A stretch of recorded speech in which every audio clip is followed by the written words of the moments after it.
Welcome back, historians. This is Q2, Unit 1, and here we're talking about the Renaissance and the Reformation, but particularly we're looking at the Italian states. So this is lesson 5.1, and let's get started, all right? So these are your unit standards. Here we're going to focus on identifying a lot of things, especially the arts, the literary and technological contributions and movements during the Renaissance. Those city-states within Italy, such as Florence, Milan, Naples, etc., that grew in politically and economically, and what was the cause for that rise for in those city-states, and also bridging the gap, okay? Or understanding how the Middle Ages and that period of the Middle Ages, or what's called the Dark Ages, gave rise to the Renaissance. And through the Renaissance and those movements that happened during the Renaissance, how that caused the scientific revolution. These are essential questions that we're talking about here. We're looking at how trade can lead to economic prosperity and political power in a certain area, and also how ideas can be represented in art, sculpture, and literature and all types of cultures. And also how the events of the Middle Ages created the Renaissance, and then how those developments in the Renaissance then created the Reformation and the scientific revolution. Your first question on your guided notes mentions the word, what does Renaissance mean? Renaissance literally means rebirth, okay? And it's a combination of the French and Latin languages that comes from that word of Renaissance. So during this period of time, which was about the 1350s to the 1600s, it was considered a rebirth from the Dark Ages or the Middle Ages, okay? They started to embody and look towards the classics, or the classic cultures of Greece, ancient Greece and Rome. They looked at the art, the literature, and they kind of, how we say it's a throwback. Well, they literally did a throwback to the classic cultures of Greece and Rome, and they embodied that, okay? And why this period, or historians call this period a Renaissance, because it was literally that bridge between the Middle Ages, or what was considered the Dark Ages, that time period where things were unknown, and science and math and all of those subjects and so forth were kind of repressed a bit, and the focus during the Middle Ages was more towards religion.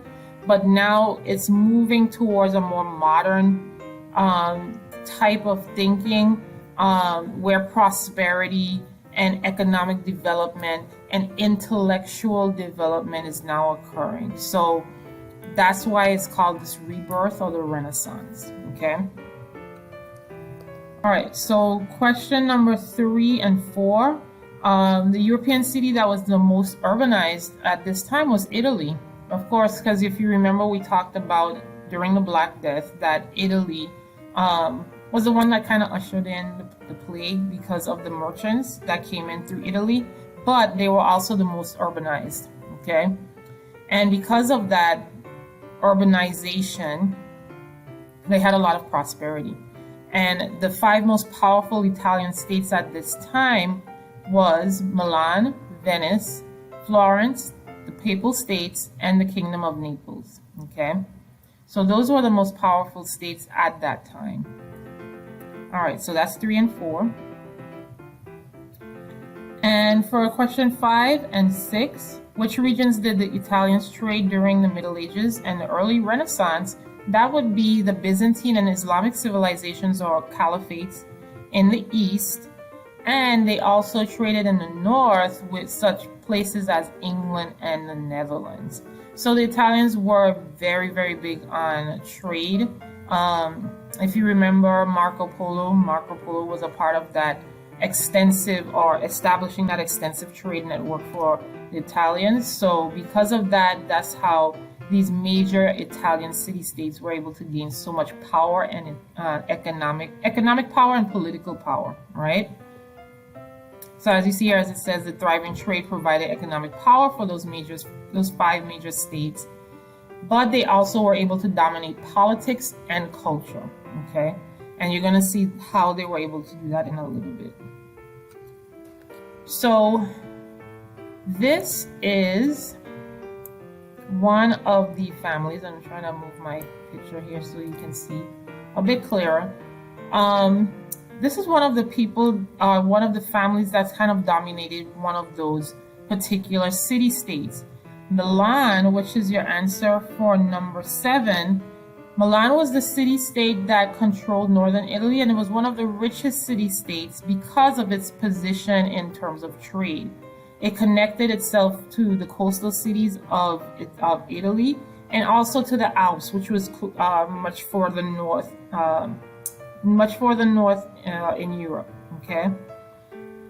Also, there was an Italian family. The Visconti family came first, but then after, you had the Sforza family, and the Sforza family really made Milan a very strong city-state because they established this tax system that brought in a lot of revenue for Milan, okay? And this is a picture of one of the Sforzas. He was considered the Duke of Milan, all right? And a duke is someone almost like nobility that has a lot of power and land, somewhat like a statesman per se, but yeah, someone that is a noble that has a lot of power and influence, especially in culture, politics, and economics, right? Okay, cool.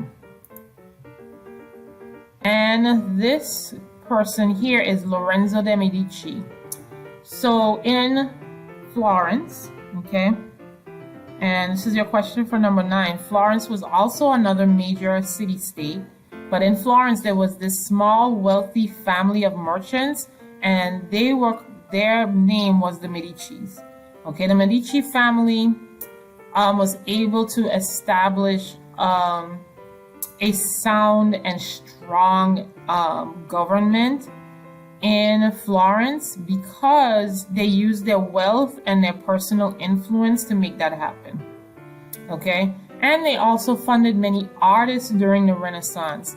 A lot of the artists that you may remember or know, right, of the Renaissance, such as Leonardo da Vinci, Donatello, Raphael, a lot of those, not the Ninja Turtles, not the Ninja Turtles, the actual Italian artists, right?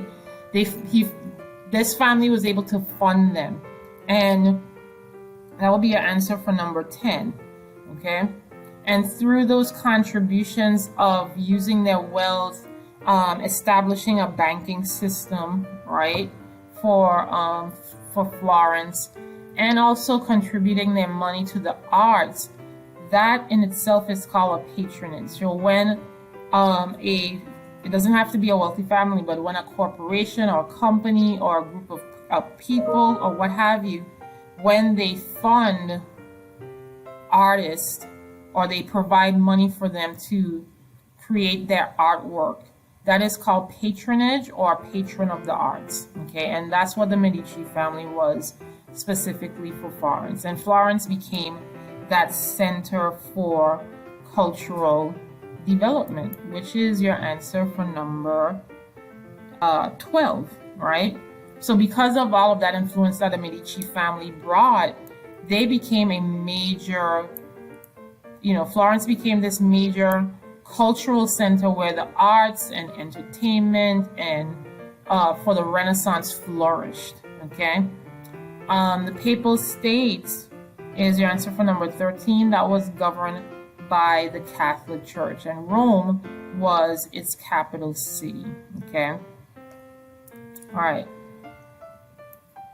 So now as these Italian states that we're talking about, like Milan and Florence, as they started to grow wealthier, the power of the church is declining because there are certain doctrines that a lot of the merchants are not willing to go with, okay? And a lot of the clergy, a lot of the believers are not necessarily aligning themselves with the church anymore because they are seeing more and more that they feel that the church is becoming more corrupt. Okay, so one of those doctrines that was ignored was the sinfulness of usury. And a usury is charging a borrower's fee. So in other words, if a person was to borrow money from another, they would charge a fee to borrow that money. Okay, and that's what's called a usury.